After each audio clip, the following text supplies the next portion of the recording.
Est-ce qu'on roule sur la tête? Anne Hidalgo veut faire la chasse aux voitures SUV à Paris dimanche. Elle organise un vote auprès des Parisiens. Plus ou moins de SUV à Paris? Point d'interrogation, c'est ce qu'on peut lire sur une campagne d'affichage. La question en fait est plus complexe, celle qui sera posée. Pour ou contre la création d'un tarif spécifique pour le stationnement des voitures individuelles lourdes, encombrantes et polluante. Vous l'avez compris, c'est clairement orienté dans la définition de cette question, qui ne sera pas un référendum d'ailleurs, mais une votation, parce qu'un référendum, il faudrait 50% de votants et un vrai débat, sinon ça ne serait pas valable.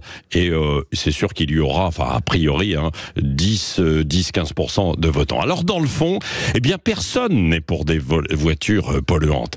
Et Anne Hidalgo a raison évidemment sur ce point, mais ce n'est pas toujours le cas pour les nouveaux SUV, qui sont parfois beaucoup moins polluants que d'anciennes voitures qui roulent.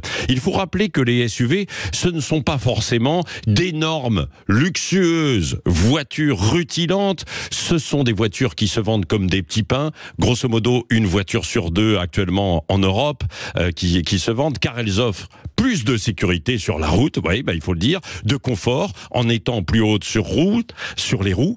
Et il y en a de plus en plus qui sont électriques et hybrides, et qui vont être quand même logés à la même enseigne là pour le vote de dimanche. Bon, sans refaire le débat, on attend sans suspense le résultat de dimanche. Ceux qui vont voter sont sans doute ceux qui sont contre les SUV, comme c'était le cas avec les trottinettes électriques en libre service interdites. Décidément, à Paris, on aime faire la chasse. Les petites voitures électriques, vous vous en souvenez, en libre service, elles ont disparu alors que c'était l'une des solutions. C'est terminé. Les trottinettes en libre service, pour les jeunes, c'était quand même très utile, même s'il fallait peut-être imposer un casque. C'est terminé. Les SUV, c'est bientôt la fin. Il reste finalement la marche à pied, les transports en commun quand il y a de la place, et puis le vélo.